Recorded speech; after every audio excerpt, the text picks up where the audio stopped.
Derek. Hey, Trey. Dude, we got somebody on the phone today. We sure do. You worked hard. You got us Slade Varola riding for HBI out in the West Coast Series. They're getting started back going to Seattle this weekend. So why not get somebody that's going to be racing it on the line and talk about how their pro debut is going and how they feel about the West Coast Series. So, Slade, welcome to the show. Thank you for having me. I appreciate it. Yeah, it's a pleasure to have you. For those of you that don't know, Slade was, fourth place finisher last year, Supercross Futures. Yep. He is now HBI's, our own hometown race team. He's their West Coast 250 guy, 250 rookie this year. Been doing excellent. Thank you. You've been having some seriously great results. You did a good ride last year too. Like, I watched the whole Futures. I knew you were an up-and-coming, promising rider, so it's a pleasure to have you on. But let's dig right in and tell us a little bit about Slade. Yeah, so my career's been a little different. Like, up until now, my program's just kind of been real loose, just all about fun, public school, all through high school, graduated through public school, all that. So last year I did the Supercross Futures. I really enjoy the Supercross, portion of the series, and it's just it's kind of like a different atmosphere. This awesome opportunity with HBI came up, and I couldn't say yes quick enough. So I'm super stoked for the opportunity, and couldn't be more thankful. Yeah, that's awesome. HBI is a fantastic team. As I told you, we know Matt really well. We do quite a bit of them down here in Florida, with all the amateur series and then all the pro stuff as well. Like I said, they're a great group of guys. They got a really good thing going. I'm glad they brought you on. Were you going to go pro this year no matter what? So it's kind of a long story. So I raced the LA Coliseum, like Futures or All-Star or whatever they called it. And I ended up taking third. And I had about 2 sponsors say, hey, good job. And I was like, you know what? I'm done. I'm going to go to school. I enrolled in community college. I was taking 3 classes. And then, October came around. All the contracts were being signed, all the press releases, all that. And everyone started riding Supercross again. Saw it all over Instagram. I'm like, man, I need a ride. And this is like 2 months after not riding at all. And so I got back out on Supercross. And then the Idaho Arena Cross was coming. I'm like, let's go race. And I ended up making the A main the first night. And it was really fun.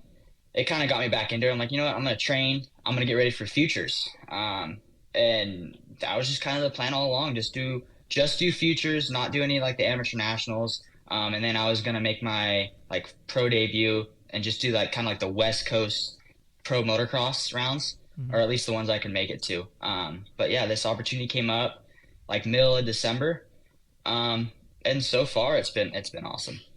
Yeah, that's cool, because I was actually reading through your bio stuff, and you've been in stadium since you were a little kid. You were actually one of those kids that won the KTM Supercross Challenge. Yeah, yep. I think it was 2013 at A3. That's so cool. Like you hear of those stories, but you actually don't really like see that many people or meet somebody that's actually been there, done that. So how was that experience as a little kid versus now you're doing it to get paid? What's that transition like? Well, it was really cool. It was kind of surreal, like, showing up. My mom actually mentioned it to me. Obviously A3, and then my debut was at A1. So same stadium. It was really cool. And just from being a little kid who like dreamt of it, like I'm still trying to tell myself like, hey, I'm living the dream. Like I'm racing in the stadiums. I've made a few mains, and like this is cool. This is what I've always wanted to do. And it's a lot nicer too, being pro. You're kind of out of the amateur scene. And then you can kind of realize how organized and everything the pro races are. Mm-hmm. And the amateur stuff is just so hectic. So I'm like, this year everyone's like spring nationals. I'm like, oh wait, I don't have to do those this year. Like, this is awesome. Like, I don't have to spend 3 weeks on the road and miss a bunch of school and, have to deal with all the teachers and all that. So it was, it's been nice. Cool. Oh, that's awesome. So I always ask this to all the pro riders we talk to. What's it like for you to sit on the gate and be able to look up at the fans just lined up, right before a main event? Give us an insight of that feeling. I still kind of get butterflies in my stomach every time. And I thought like at this point, like even for the heat races, I'm like, okay, like still get just a little bit nervous. Like I've looked up I've looked up to a lot of these, these dudes that I'm lined up next to. So to now be racing them, it's like I said, it's kind of surreal. Um, and it's a weird feeling. I don't know how to describe it, but it's crazy. And like I said, I just try to keep reminding myself that I'm here. I'm trying to live the dream and have fun and try to take it in as best as I can. Yeah, they say if you don't get those butterflies, you don't care. So it's good that you get the butterfly. It's okay. It's a matter of being able to work through those butterflies and Yep. and have that success. But no, that's awesome. I can only imagine what it's like when they say drop the lights and they start doing intros and the voice of God comes on and I mean, and then you're sitting there because you're watching intros, but you're like, if you're the first heat, you're there. So that's got to be pretty cool. Yeah, A1 I was so nervous like going into the night show that I could barely eat, and like that ruined my night for me because I just didn't eat it all. I had no fuel, but I was just like asking them like, dude, what do you do for your nerves? And they're like, don't even think about it. And it kind of destroyed my night. But after A1, it's definitely settled down a lot. Especially now, like I feel like my starts are pretty good, and my speed is there to make mains. I just need to work a little bit on the intensity, but yeah, I've just been enjoying it. And that's kind of like the main takeaway. Have fun and enjoy it, and yeah, that's basically it. No, you're looking good out there. That's the question I was going to ask you is how are the nerves now at this point? Yeah. Now that you've got a few in the bag, you've pulled some hole shots, you've done well. I know you've had some mishaps, some pretty big get offs, but that's part of racing. We're all in that world. It happens. But are the nerves at this point very calm? Like it's more like a job at this point, or you still?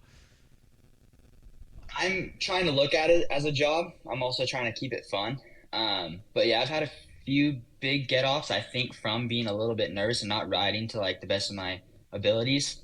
And it kind of comes back to bite me. Like at A2, I went a little long on like one of the rhythms and ended up splitting my lip open and had to get stitches after free practice. And I actually made the Triple Crown main that night. So went from sitting in the medics for getting stitches to, lining up for the main event. So that was cool, but definitely the nerves, like I'm still trying to get used to, like last year for futures that on Friday they let us practice, right? And then we qualify for Saturday and then we get more practice on Saturday. So, walk the track and free practice, just getting going really quick is something that I'm still working on. But I'm trying to, take a step back and look at this year as like a learning curve, and just take each hit as a learning experience. Yeah, that's the best way to look at it because a lot of people don't understand. You guys have about 8 minutes to learn a track.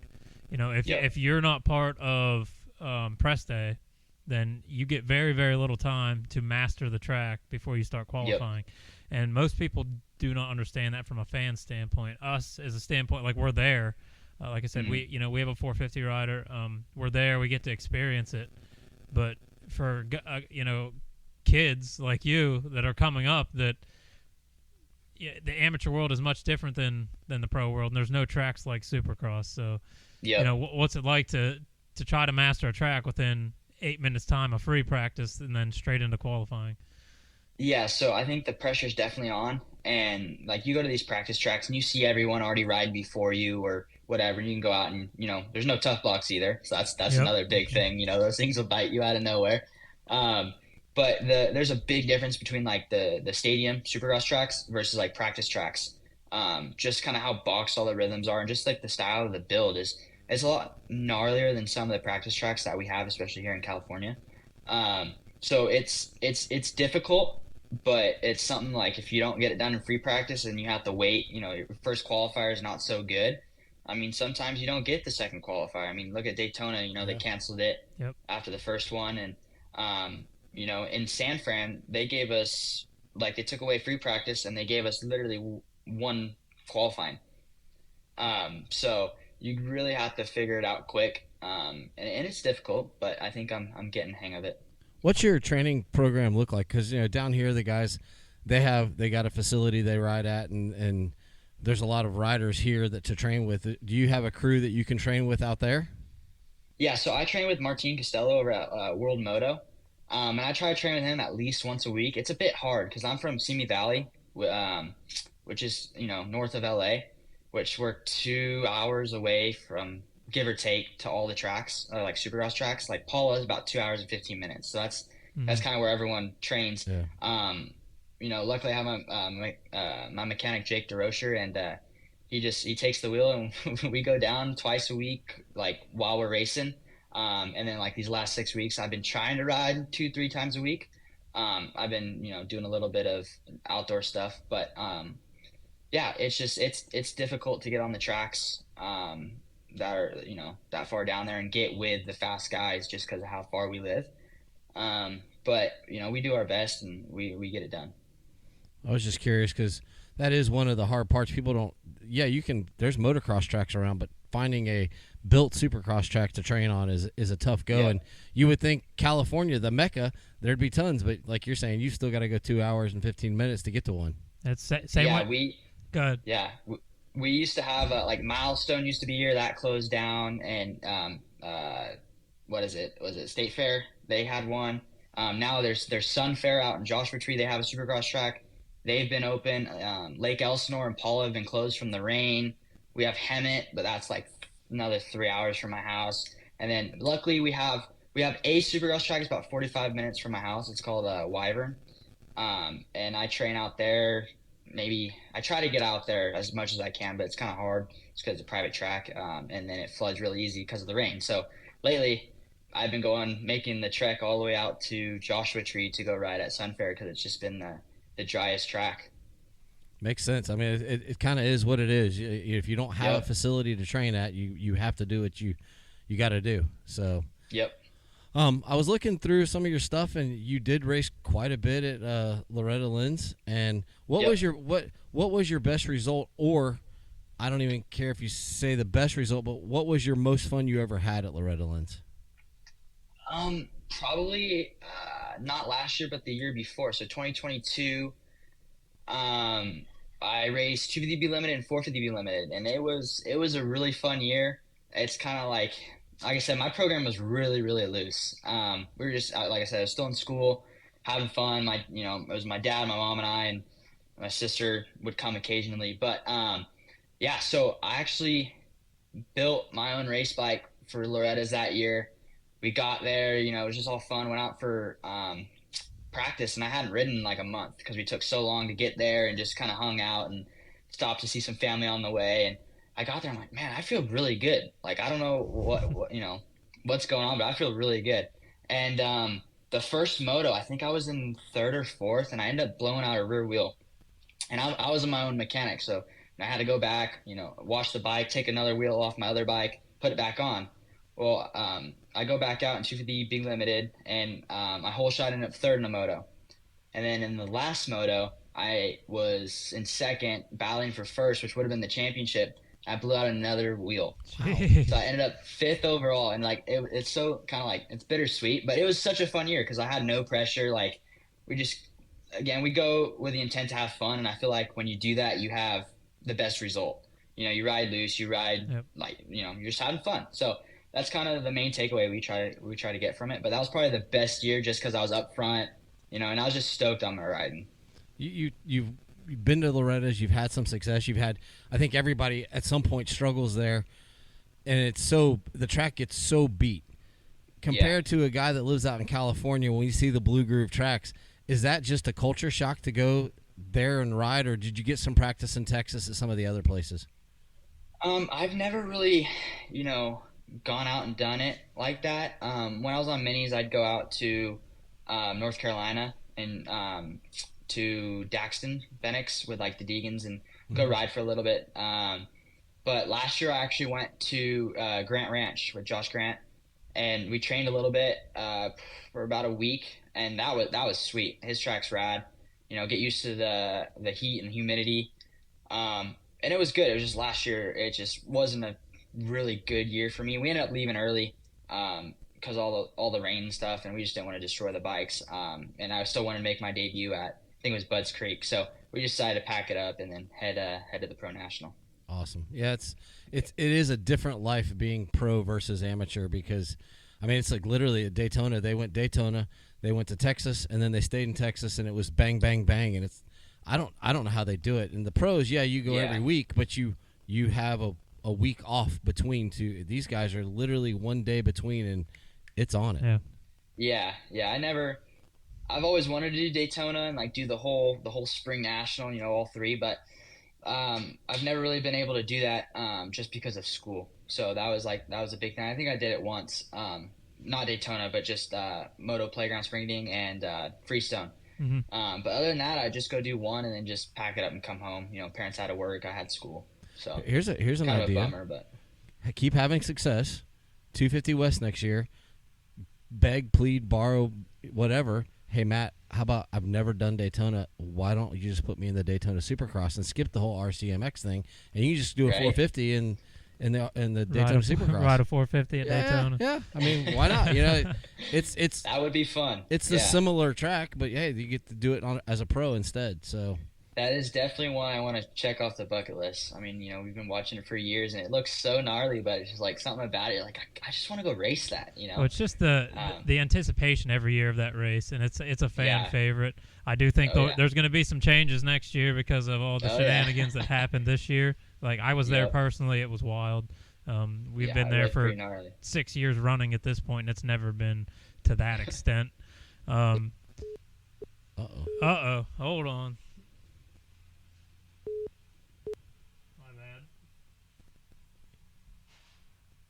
You still there? Yep. Okay. We had There we a. go. Yeah. So, what does the rest of this year look like for you? Obviously, you've got the rest of the West Coast Supercross, but what's the rest of 2024 look like for you?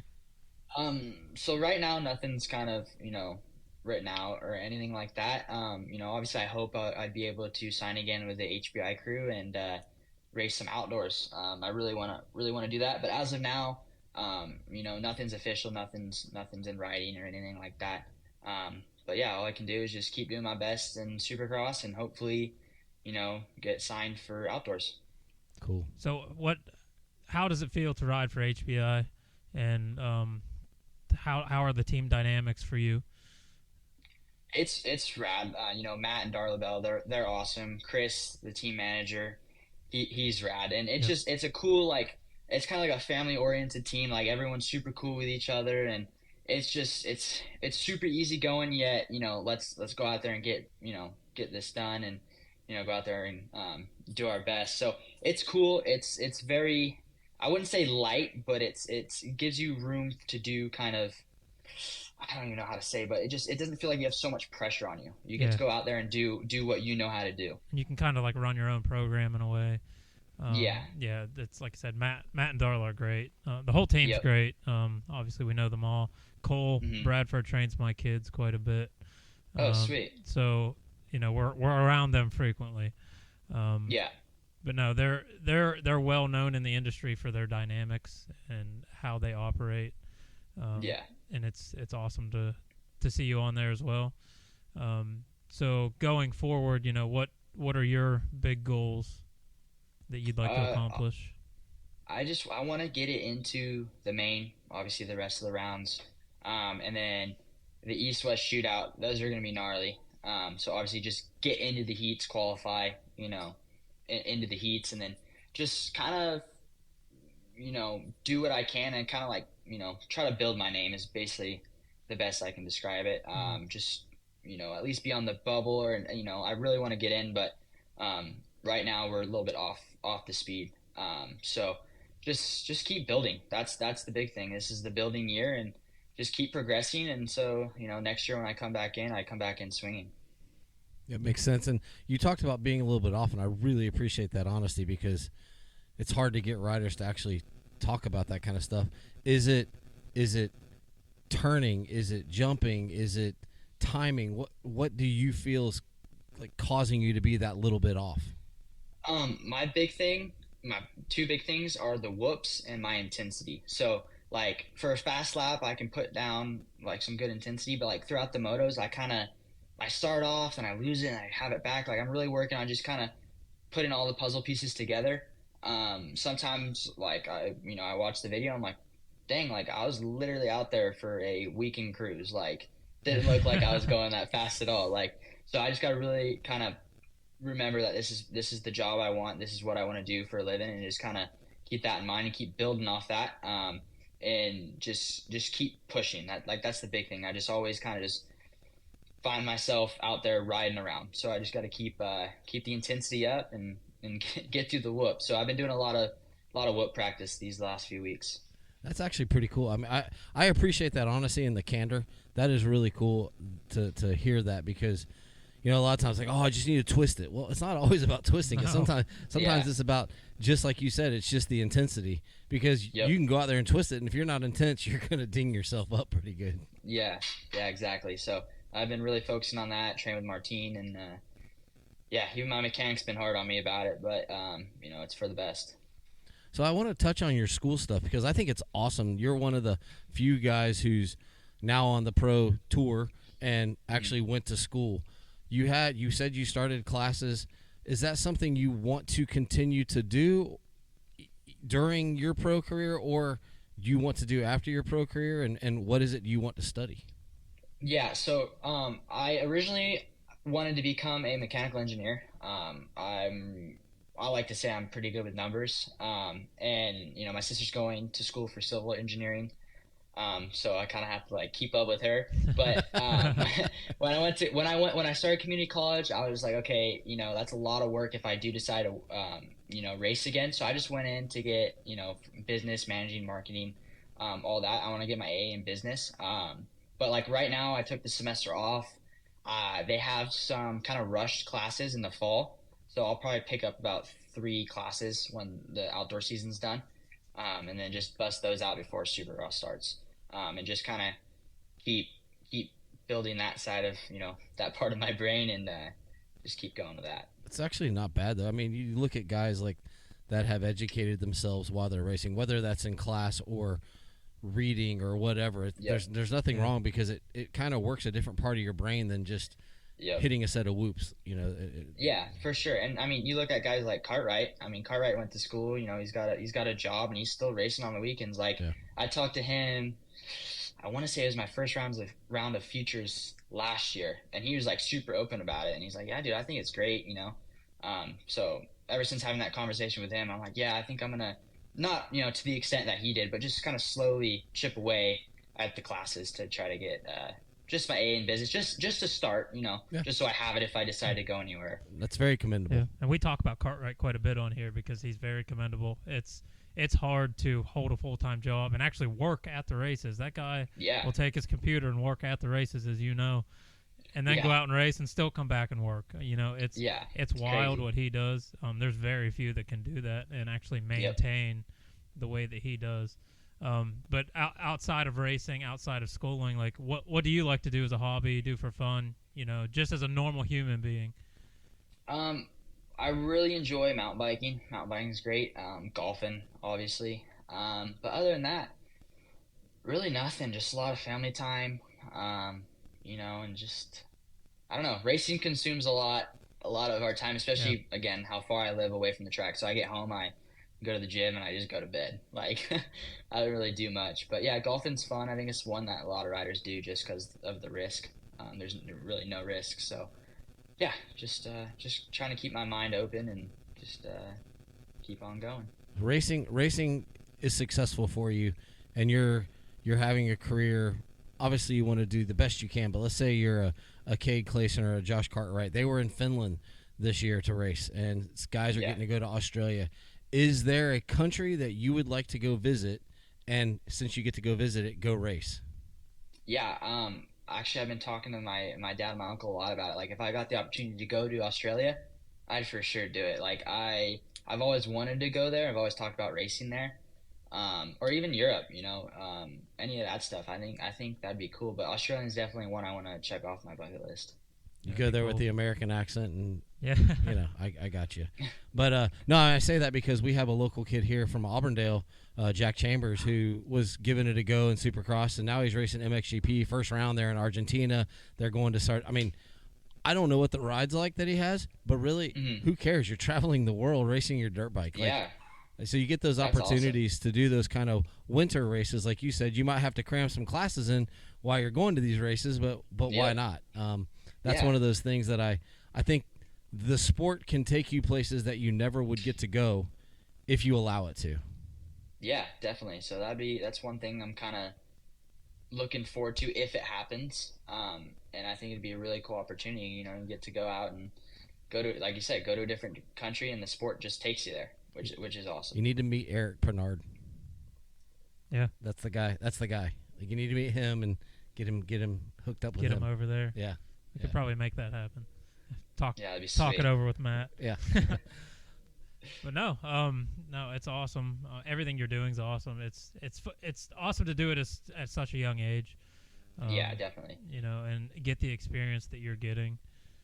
It's obviously very, very few people get to experience the things that you're experiencing right now, and live out the dreams like this. It's a 0.5% of people that actually get to ride for a living. So, Yep. Keep plugging away at it for sure. Will you fly to Seattle or drive up? I'm flying with my mom and my dad, and my mechanic he's driving my suspension and a few other parts and stuff that we gotta put on the rig. I was just curious. I was just curious because it's. I know it's a long way, but I didn't know if it was one of those drivable ones. I think it's like 16 hours. That's crazy. If we That's nuts. But we drove obviously to all the California rounds, and then Glendale. Yeah. Like San Fran was only 6 hours. It wasn't anything too gnarly. So you're out there in California. What are we looking for weather for Seattle this weekend? Not good. Looking at another motor. So, when I tell you, I packed all of my goggle stuff, like 3 times as many socks as I would pack, extra gear, gloves, helmet pads, everything. What a season! I think I overpacked a little bit, but that's all right. right. I think this will make the 5th mud race. What was San Fran, San Diego, Daytona, Alabama, and then now Seattle. I will say, if you want to count Daytona as a mud race. But I was in Alabama, and it started muddy. That track finished up pretty sweet. I mean, the bikes were almost clean at the end of that race, as long as you stayed on track. It's the same with Daytona. Yeah. Qualifying and all that got muddy, and then the track actually turned out beautifully, minus the ruts. It turned out, The ruts were gnarly.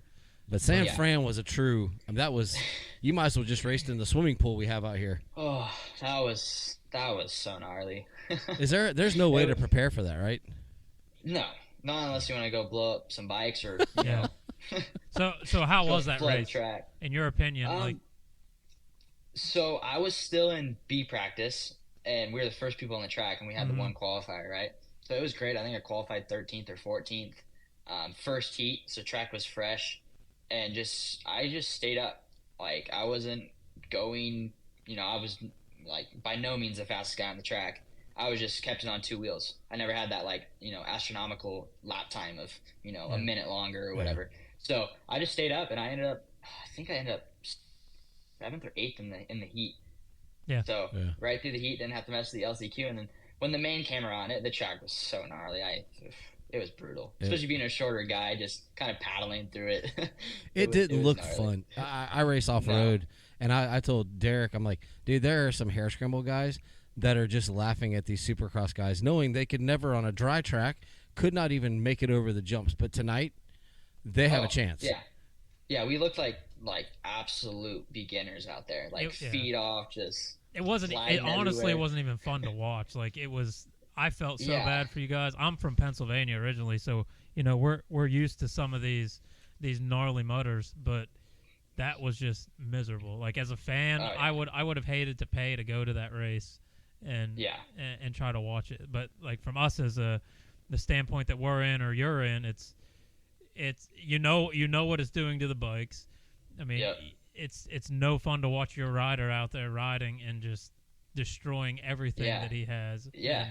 I felt bad for the mechanics for sure. Oh yeah, it's not fun. I have a quick question. You go to all these cool cities, and I know it's a job. Mm-hmm. You guys usually get in on late Thursday or Friday. Do you ever get to enjoy something of the city? So, because obviously Anaheim, we live right here. San Diego, we've been down there a ton, and Glendale. When they used to have the futures on Sunday, where everyone rides, we've been there. We have family out there, so the only one we really got to do anything or we haven't been to is San Fran, and we just kind of walked around a little bit and kind of enjoyed it, but it was raining, so it wasn't too fun. But I think we fly into Seattle tomorrow morning, so Thursday. So we'll probably go to the store, buy some snacks or whatever, and then go kind of go look around, sightsee a little bit. Yeah, because it's a pretty cool town, and like when you go to St. Louis, like you get to like take in stuff. And I was just wondering because so many guys just go race, and it's like, dude, you get to go to these cool places and Yeah. experience. I'm not saying go crazy and go clubbing, but like go see what the city has to offer. Yeah, go sightsee, go, rent a bike or rent a scooter and just go cruise around and just, take a few hours out of your day and go be a normal person. Yeah, yeah. I was just curious if that was something that happened because Yeah. I think that's something that gets lost. Yeah, and that's something we stress on this kind of stuff a lot. Like, you guys are still human beings, and there's obviously fans that look up to you guys, and there's when you're at a race, there's fans just overbearing everything, and then people see you guys on TV, but we stress a lot that you're still humans. Like, you're not machines. It's just a job, and for most of you, it's just fun. It's a hobby that's a job. So it is important to to take note of that and still get to go out and be a human being and enjoy the little bits of life, and especially the opportunity that's put in your lap. So. Yeah, definitely. And like I think that's like another cool thing is like when I was in high school, I kind of got to live the normal life a little bit while racing. So then now that it is a job, I'm still fresh. I'm not like, oh, I'm tired of this. Like, I'm like, dude, this is sweet. Yeah. So I still kind of remember to live, the normal life along with putting the time in for moto. Yeah, that's definitely something you don't want to lose. Like once you lose that, it seems to be just downhill from there. A lot of the big guys will say, once they lost the excitement, that was it. It then becomes a job, and a job's not fun very long. No, it's just a job. Exactly. As we kind of close you up here, was there something that we didn't ask, or is there a cool fact that we don't know that you want to share with us? I think we covered everything, really. Okay. Well, my last question that I have is, the motorsports world is such a family dynamic sport, whether it's cars or motorcycles or whatever. How is the dynamic with your family, and do you feel that as you move forward, you see the John Tomacs and the Kier Sextons and all that, do you see that dynamic continuing, or do you see yourself at some point, mom and dad going, hey, you got a boss, we're going to go be fans? I think my mom's really good at kind of just stepping out. She obviously makes me food throughout the race day, and my dad too. My dad's been my dad's been really good too, just kind of stepping out. And he'll come in and he'll give me the advice he sees from up in the stands. But for the most part, they just let my mechanic Jay, Chris, when Matt's there, they kind of handle everything. If he has something to say, he'll be like, "Hey guys, maybe let's try this," or he'll ask me, "Hey, how do you feel about this?" So I don't see him necessarily, or even my mom. I think it's so. We've been riding for so long. We all started in the desert with all of our neighbors, and we've been racing for a long time, put a lot into it. So I think they'll always have something, to say or some advice. So I don't see them going away completely. I think they'll always, be there and just trying to help, mainly. That's really cool. And the fact that you still have a good relationship with mom and dad, that doesn't always happen in this sport. So congratulations on that, and congratulations to mom and dad, and for getting you through school. I mean, that's huge. That is huge. Yeah, definitely. But no, it's really impressed. Derek, I'm gonna let you wrap this one up. No, like I said, it's a pleasure having you here.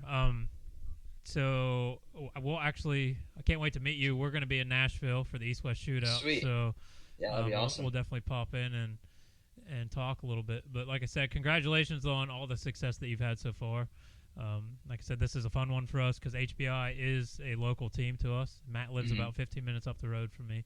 So we're pretty intertwined with them, and they sponsor all of the amateur stuff around here.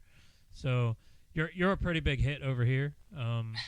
My oldest son, he's 8 years old. He's actually pretty upset that you weren't coming to the house to do the interview like the rest of them do. He was searching the house for stuff for you to autograph. So that's funny. Well, when I get a few extra jerseys or a number plate, I'll have to send one your guys' way. There you go. Well, he's going to come and tell us at the East-West Shootout too in Nashville. Awesome. So I'll make sure that he gets his proper introduction.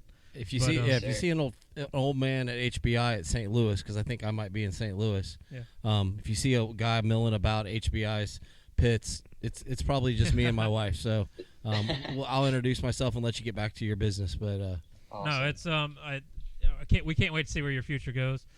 we hope the best for you. Thanks for coming on because it's yeah. Thank you guys for having me. I really appreciate it. It's really great to have guys like you, especially young kids just coming into the sport and getting your take on what it was like to go through futures and now being pro, and it gives some of these other kids that actually watch this kind of stuff to have something to look forward to, and that's kind of what we strive to do. So like I said, thanks again for coming on. I can't wait to see how you do this weekend. Wish you the best of luck. I hope to God it's not so muddy. Maybe we can get some good racing in. Yeah, for sure. But we'll definitely look forward to seeing you. Yeah, likewise. I appreciate it, guys. Slade, thank you so much for your time. We appreciate it, and good luck this weekend, man. Thank you. All right. We'll talk to you later. All right, sounds good. See ya. Bye-bye. Later. Dude, how cool is that? We have another guy on the phone and get a perspective from literally a straight up rookie. Yeah, it's awesome. Like I said, it's awesome to see guys like that, and they keep the kids as I mentioned. You got an 8-year-old that just adores the guy. He loves all pros, but it gives them something to look forward to. So well, I think you're working with Caleb Groves on some stuff, and he's helped your kids, and he's around. Seeing someone like that, I mean, let's be honest, Slade wasn't the most heralded amateur coming out. Yeah. And the fact that he's making mains and making night shows and going through the grind, he's got some support. Mm-hmm. And you show that to a kid like a Caleb Groves who's like, okay, I'm ready to make that next step. Oh, okay, cool. It's doable. Yeah. And it's a realistically That's doable. what I mean. It keeps the dreams alive. I know this sport really drags you down. As Slade said, I'm done. I'm going to school. Yeah. And then an opportunity came. So he's a prime example of what opportunities are still there. So it's great to have him on and to hear his take on how it can be done. Yep. So. Well, that was a good pull by you. Thank you very much for that. I don't know what this episode is going to be called, but it's here and it'll be out. Yeah, and be another one of those meet Slade Varola. Yeah, and pretty exciting. And it right before we head to Seattle and then St. Louis. So back to back, we got them as they go back to back here. So pretty cool. And you know what? That was fun.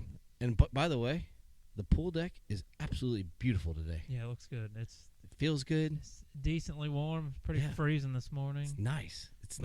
It's comfortable. Bugs are coming back. Spring's here in Florida. Dude, yeah, but it's very comfortable. This is a comfortable night on the pool deck. Yeah, so comfortable. It was great talking to him. Yeah. We definitely got some more in the pipeline. Like I said, I mentioned on episode 47 just a couple days ago, we got quite a bit in the pipeline. So I look forward to getting that out in the public here soon.